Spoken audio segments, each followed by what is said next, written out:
This is the WellFounder Podcast. Awesome. I am looking forward to this one because I was checking out you guys' company, Sensay. And being an AI geek myself, I am a huge geek with everything that has to do with AI these days. I'm so curious about it, and I want to learn a lot more about what you guys do. But before we do, though, could you introduce yourself to our audience? Tell us who you are, what you do, and how you go into the work you do. Yeah, I'm Dan Thomson, CEO of Sensay, and my background's a mixture of entrepreneurship, technology through crypto and Web3, and also a huge, a chain of restaurants and bars that I set up across Europe.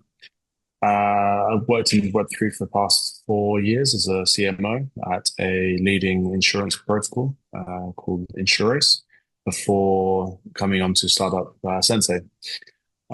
Sensei kind of came from this idea of digital immortality and mind uploading, something that I've created two books on back about 7 or 8 years ago, all around the idea of wanting to extend ourselves beyond our physical bodies and minds. So making ourselves, exist on this plane as long as we could, right? So just basically having something that would survive us even after our bodies and minds are, we leave this place.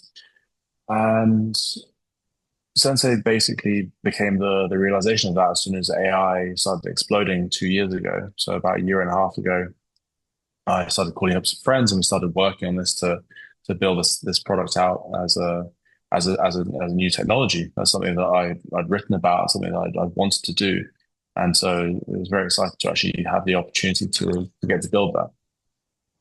That's so cool, man. It sounds so like sci-fi, some kind of a sci-fi movie right there. And I really want to dive in. Are you a sci-fi person yourself, or is Yeah. that? Oh, no wonder. It has to Yeah, for be. sure. No, it's crazy actually. It's crazy being able to build something that literally was science fiction just a few years ago. You can look at Black Mirror, Matrix, you can look at Yeah. Altered Carbon, you can look at so many different examples of this idea in different formats of separating. Essentially, it comes from philosophy, right? All Hmm. science fiction is rooted in philosophy to begin with. And it comes from the idea of, mind body dualism and the ability to separate your mind and even your soul, or even if there is a soul, from the physical body. And so as soon as you can separate, if you can separate the mind from the body and characterize them as two different things, then essentially you start to look at the medium in which that can be carried and whether or not that could be in a machine, or whether or not you need to be able to, or whether or not you can transfer it to a different biological brain. So if you could just transfer your consciousness into another brain. Obviously, we're nowhere near the science level of understanding whether or not that'd be possible at this time, but because we just don't even understand what consciousness is to begin with. But if you start looking at the ways that humans interact with one another and how, I guess, how similar we are to one another, especially people around us. You start to see a lot of patterns in people, and you start to see a lot of similarities in the way people communicate, in the way they act, in the way that they interact with one another. And as soon as you can understand that, you understand that we're not actually that complicated, really, in terms of our communication and our outward appearance. Internally, sure, our biological functions, our sort of our consciousness development, our mind, our if there is a soul, then that becomes this entirely complex system that we don't and may never understand. But a much simpler version of that is just our interactions with one another, which actually it could be replicated based on simple pattern recognition. Hmm. And so we actually have the ability to create indistinguishable replicas of people just based off pattern recognition alone, without even having to worry about being able to, you know, generate new consciousness or transfer existing consciousness into another medium. Insane. That is insane.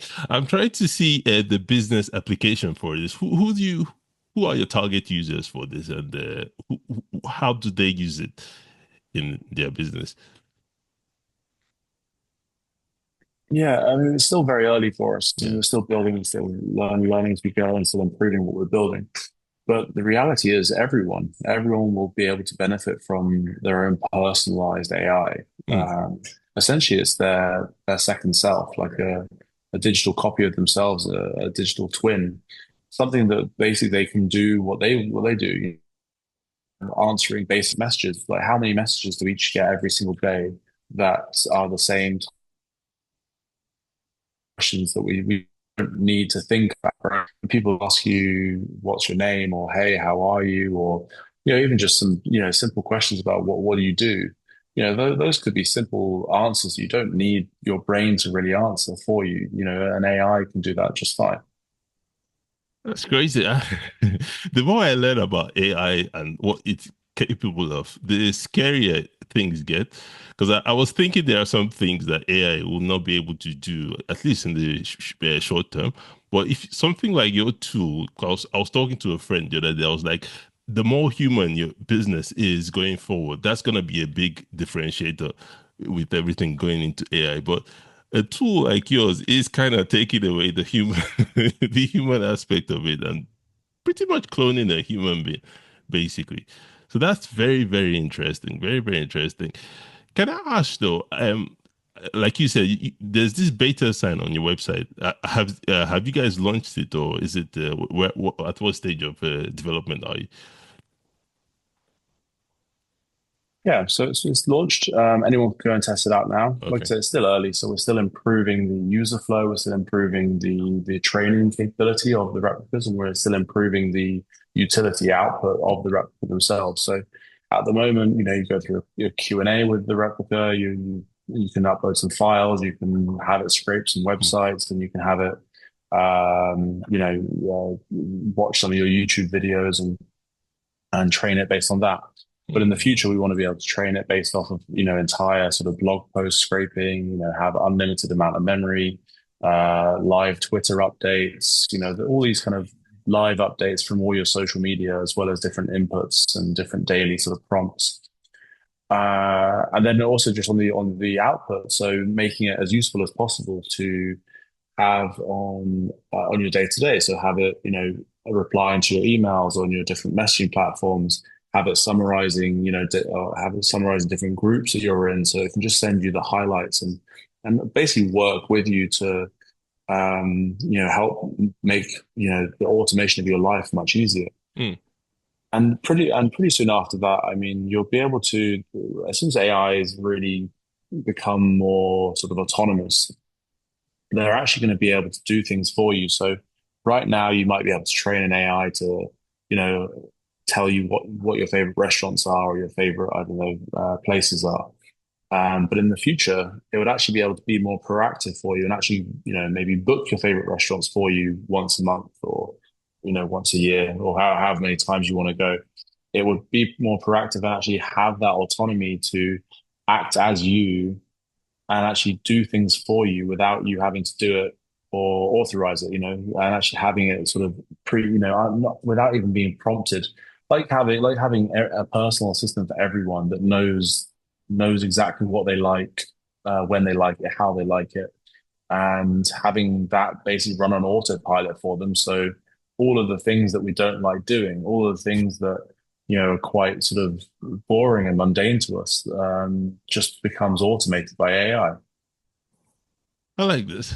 I really, really like this in terms of like you said, some of those boring stuff that we don't want to do. You could just have train the AI to do it for you, save yourself a lot of money too in the process of doing that. So that is definitely something that I can see. I can see this taking up very, very well.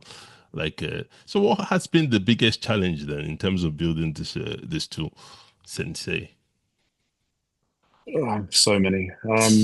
Finding team, fundraising. Mm, Obviously, there's a huge amount of fear about AI still out there. mm, Um, and when you're building something completely new, there's no like roadmap. There's no, you know, I'm setting up a law firm, kind of like here are the steps to do that. There's no sort of pre-planned road to follow. You have to.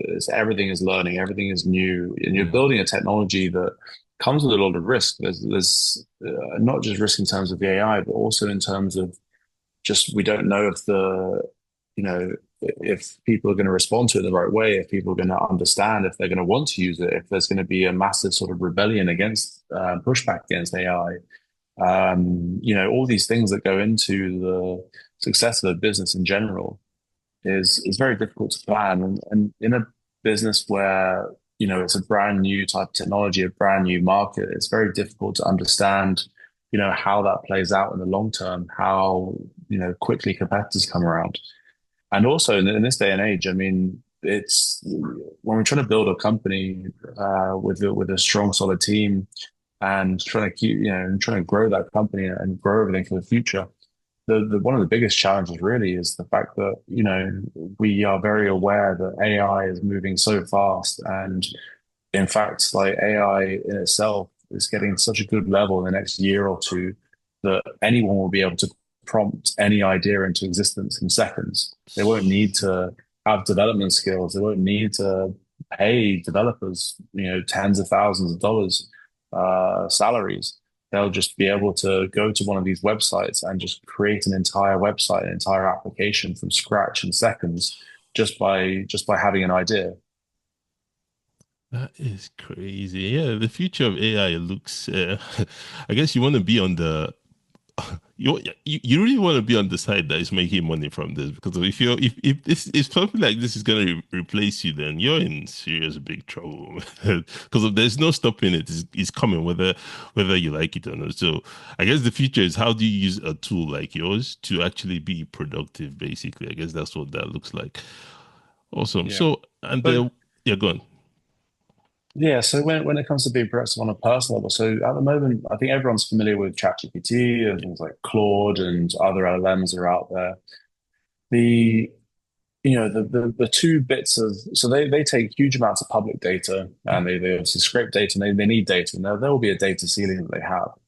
The two sort of untapped data markets that are out there that they don't have access to are industrial data. So, organizational data, any big companies that have private data on private servers, Hmm. that kind of data is still, not used by these LLMs. And also personal data. So there's a huge amount of personal data about us that, okay, some that we share with like Google and Apple and Facebook and so forth. And there's a lot of personal data that we don't share, a lot of things that we have in our own heads, in our own thoughts that isn't currently accessible. And there are some people working towards that, both in terms of brain computer interfaces like Neuralink and also external brain BCIs that are working a bit like they'll look like AirPods essentially, that will be able to read brain waves and be able to get your thoughts and be able to track that data to be able to have that as a data input. So funny enough, as AI develops, the faster we actually become more connected to technology as well, and so that all of a sudden becomes its full data set and data points, and that's when it really becomes completely interconnected in our own lives day to day, which is quite scary, but I think will be quite amazing.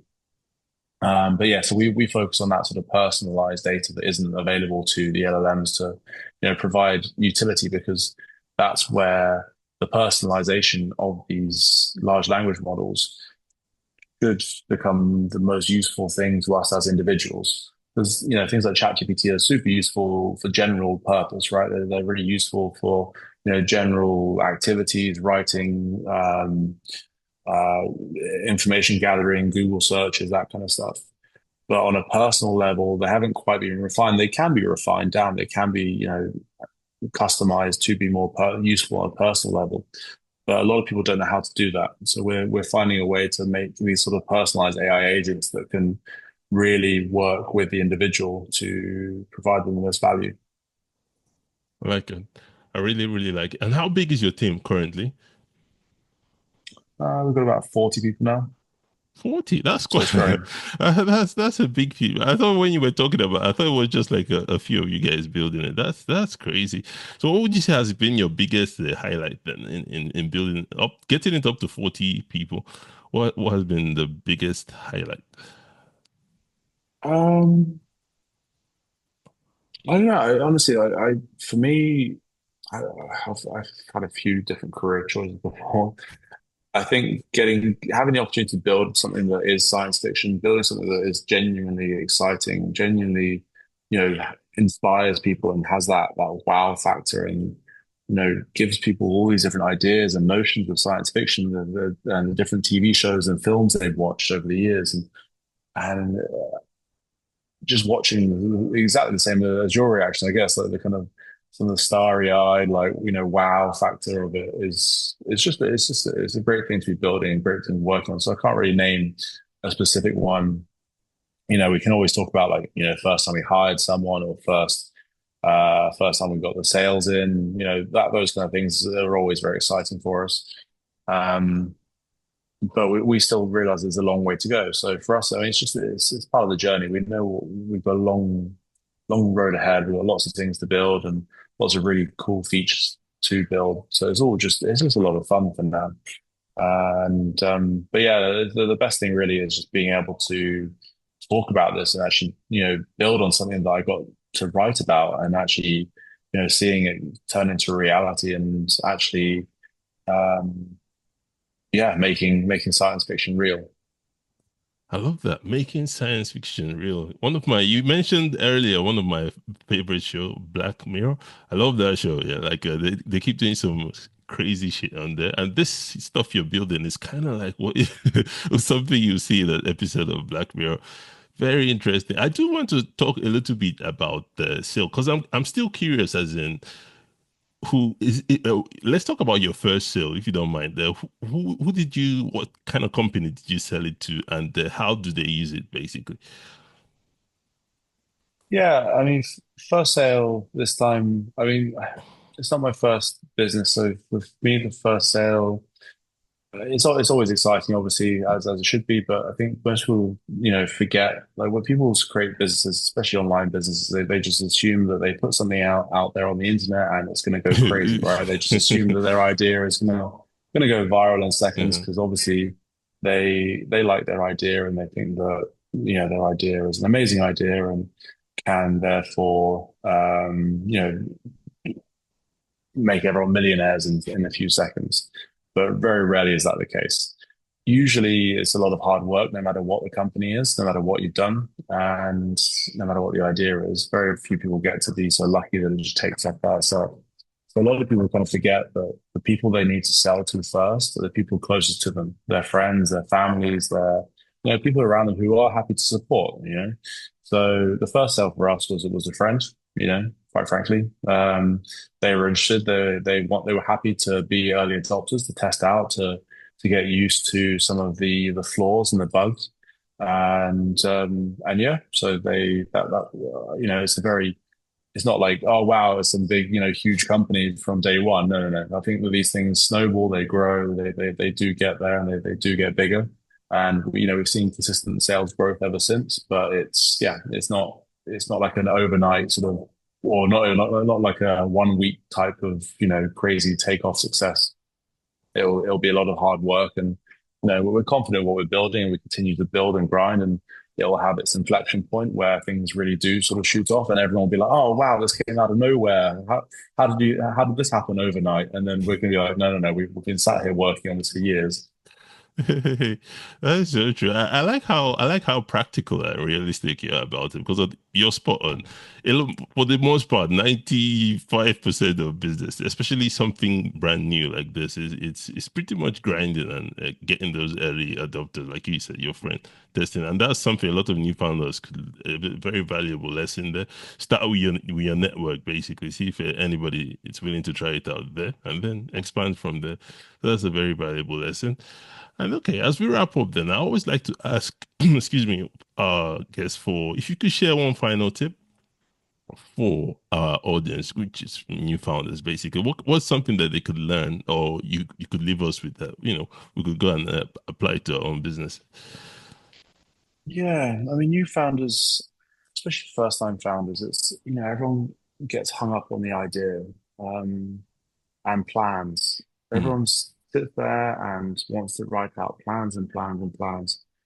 The reality is, I mean, it's kind of an extension of that last point about just going to your friends and family, your network, people who should be supporting you anyway. Mm. people who want to support you. And, it's just a case of just getting started, right? People, if you don't actually find a way to get out there into the market as soon as possible, then all the plans in the world won't help, because you're going to change everything. Everything's going to change. All your plans will change. You can have the best laid plans in the world, and it would still, completely change by the time you actually get started. Test out the idea, test out a few different things. And now with the advent of these like AI platforms that can develop out things, entire websites, entire apps, and everything else, you really can just keep iterating and keep creating new stuff on the go all the time. The rest is just, hard work, a lot of persistence, and a little sprinkle of luck to really get there. But the reality is, I mean, if you're a first-time founder, if you're just starting out, or you've got an idea, don't worry about NDAs, don't worry about big business plans. Like, people aren't going to steal your idea. People don't have the time or the energy to do that. You have the time, you have the energy, and you have the belief in what it is to do it. So the reality is, it's only got to be you who's the one who's got to get out there and actually start selling and start pushing. And, you can't assume that even hiring someone else in is going to do that for you. You're the only person who can get out there and actually do the work and learn the lessons, and then the rest will come. But it takes learning, failing, and learning from the failures and getting back up again to really get there. But make sure you actually do learn from it, because otherwise it's repeating the same mistakes is a waste of everyone's time and money. Make sure you actually learn from your mistakes. I really like that, like, because you're gonna make mistakes regardless. So, but make sure you learn, and then prevent repeating that mistake. Dan, this has been an awesome chat. You've given us a really good insight into this sci-fi. I'm going to be checking it out, actually. This sci-fi tool you're building, which is like a replica, replicating, duplicating yourself, basically. That's what this is. And yeah, so where can our viewers go learn more about you and the work you're doing? Yeah, sure. So just go to sensay.io. That's sensay.io.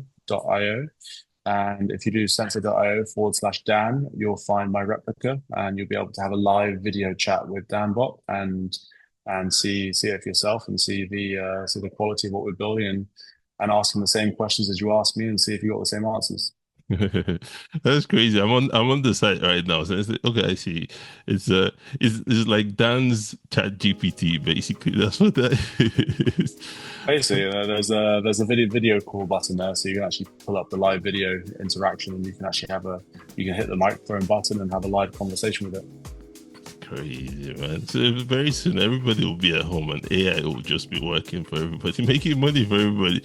We want to get there as quickly as possible. Yeah, I genuinely think this year might be the year that people realize you can't trust anything you see on the internet. Everything can be faked, and actually 2025, maybe 2026 will be the first years where we get quality live Zoom calls with AI avatars and replicas. So, after that, it's kind of game over. There's no liveness test, nothing else. It's maybe everyone just gives up the internet altogether and goes and lives out their lives, actually enjoying the world around them. Probably not, but we'll see. That's so true, man. That's so true. I look forward to that world, man, when we all drop our phones into the just go outside and do stuff, and just let the AIs do the work for us. There's a movie like that, actually. I forget what the movie where, I don't know if you've seen it, where all the humans were in space and the robots were doing stuff for them, and all the humans got fat and shit, Yeah, what, like WALL-E? Yeah, I think that was. Yeah, this has been an absolute pleasure. Thank you so much for coming, and I truly appreciate that. No worries. Thanks for having me.